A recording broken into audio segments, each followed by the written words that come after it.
All right, let's change gears here on the News Hour. Today is, of course, Dragon Boat Festival, celebrated by Chinese both in the mainland and around the world.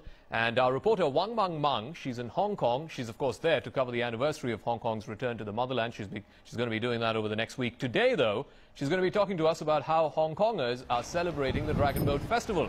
So thanks for joining us on the News Hour, Mang. I'm told that in Hong Kong, every district has its own unique style of celebrating the Dragon Boat Festival. Tell us, first of all, where you are and what's so unique about the festivities there.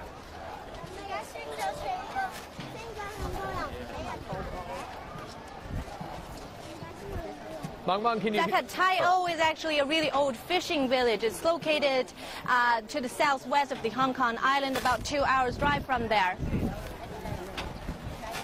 Yes, and Zaka, and this area you're seeing is located to the southwest of Hong Kong. It's about 2 hours drive from there, and it's in fact one of the largest villages on the small island. And you can see that people are living in these stilt houses. Some of them are really old, ready to collapse, and others are nice and new.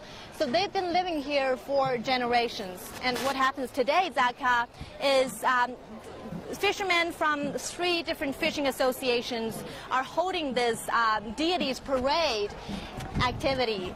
And then there's going to be a dragon boat race right after that. What happens is that before the day of the actual festival, these people will borrow the deity statues from 4 different temples along the waterway of Tai O. And then they're going to put the statues on the dragon boat to worship. And on the actual festival day, they're going to put the statues on the dragon boat and roll through the waterway for the people to worship. And of course, as they go, the residents living along the waterway of Tai O will burn paper offerings to show their respect to the gods. And here, this bridge is the pathway of most boats carrying the deity statues, and it can actually open to allow the boats to come through. And Zaka, the deities parade is a very important cultural, religious, and historical practice. It's been said that there was this plague back 100 years ago, and by doing such rituals here, this is the one of the deity statues that people are carrying, and then they're now going to send them back to the temples. And back to where I was, this deities parade has been carrying very important cultural and historical meanings, and because the significance was so prominent that it actually made to the list of China's national intangible cultural heritage. And here, this bridge is where the most dragon boats and the ferries carrying the deity statues will pass. And now let's take a look inside this place where all the old houses are. Zaka. All right. Hong Kong is an amazingly international, diverse, and cosmopolitan city. At the same time, it is uniquely Chinese. So tell us, how do Hong Kongers use events like the Dragon Boat Festival and the festivities surrounding it to try and keep alive their link to Chinese culture?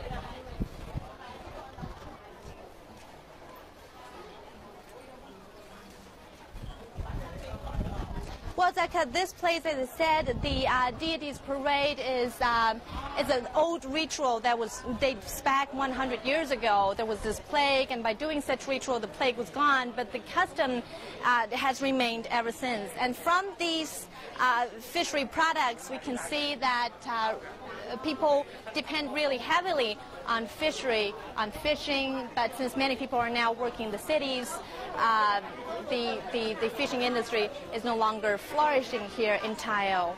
However, from today's crowds, we could see that the audience who are here to watch the deities parade is a mixture of the old people and the young people. It's not a generational thing. There are just as many young people as there are old people. And of course, the audience come from all over the place, the Hong Kong island and also the mainland and other parts of the world.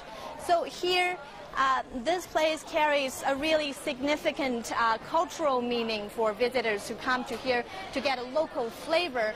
And the deities parade and the lifestyle here is something that you can only see in this part of the world. Zaka. And Mang Mang, I'm just a little curious. I mean, you've been in Hong Kong for a few days now, and you've been speaking, I'm assuming, to young people there, particularly those of the so-called 80s generation. I'm just curious,